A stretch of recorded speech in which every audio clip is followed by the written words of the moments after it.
Hello, bachcho. Let's read the question. The question says, select the incorrect statement.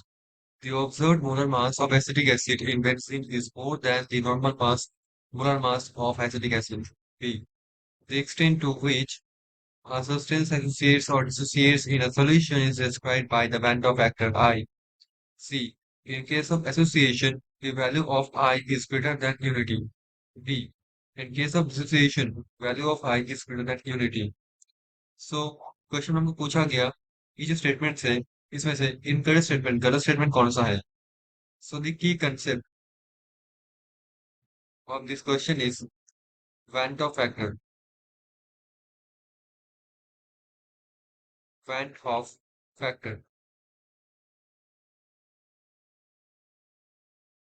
First of all चर्चा करते हैं first statement so the observed molar mass of acetic acid in benzene is more than the normal molar mass of acetic acid हम जानते हैं what is acetic acid ये होता है CH3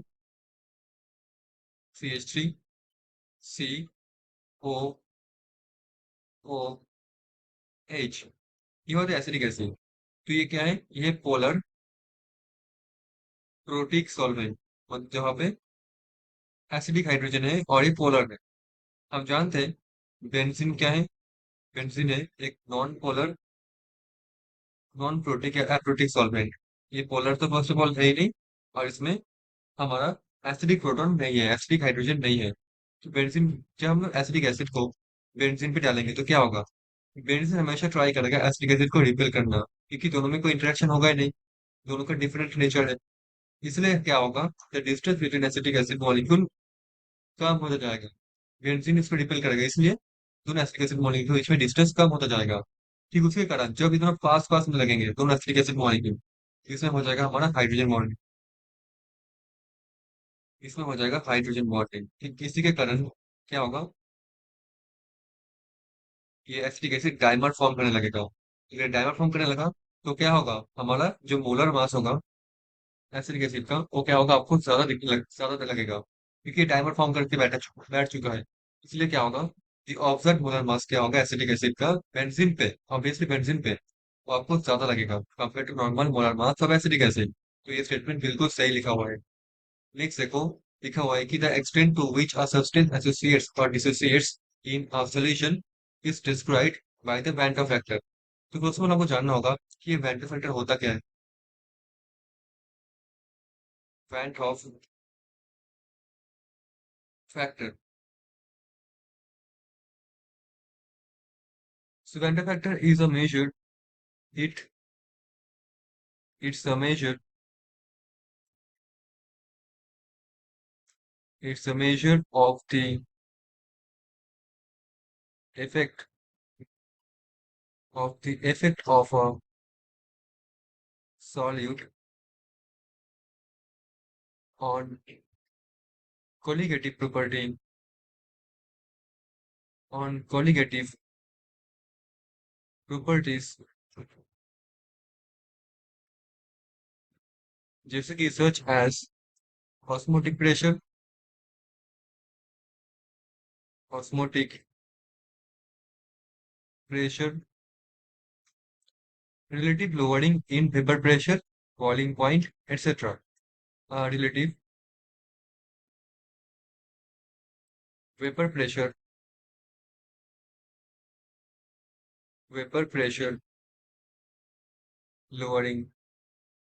तो ये जो कॉलिगेटिव प्रॉपर्टी होता है इनमें क्या है इनमें एक ऐसा मेजरमेंट काम करता है effect of a solute on colligative property मतलब सॉल्यूट डालने से कॉलिगेटिव प्रॉपर्टी में क्या चेंज आएगा वो हम देखते हैं बाय यूजिंग वेट फैक्टर इसका मैथमेटिकल जो एक्सप्रेशन होता है इसको होता है वो क्या होता है i is equals to number of moles of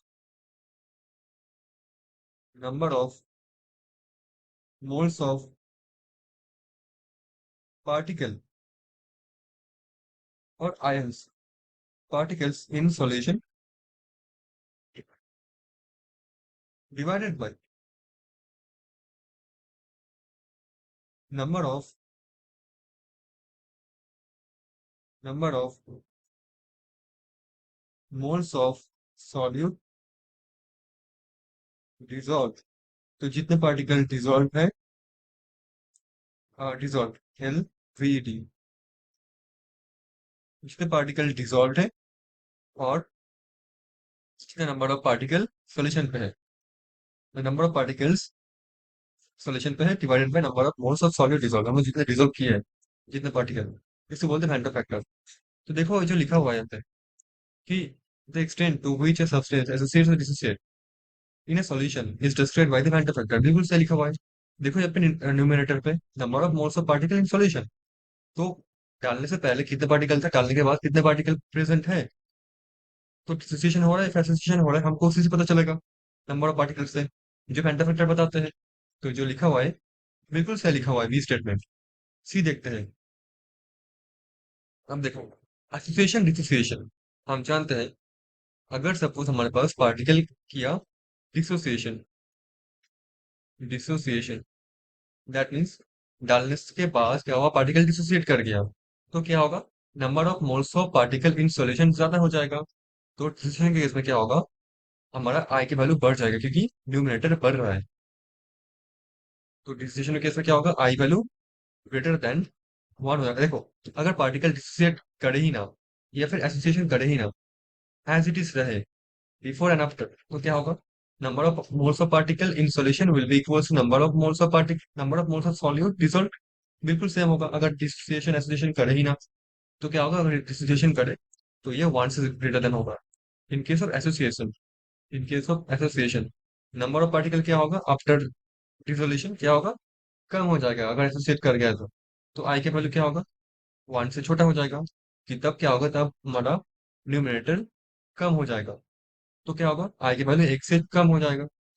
सो अब देखो ऑप्शंस में, in case of association value of i is greater than unity, ये बिल्कुल गलत लिखा हुआ है।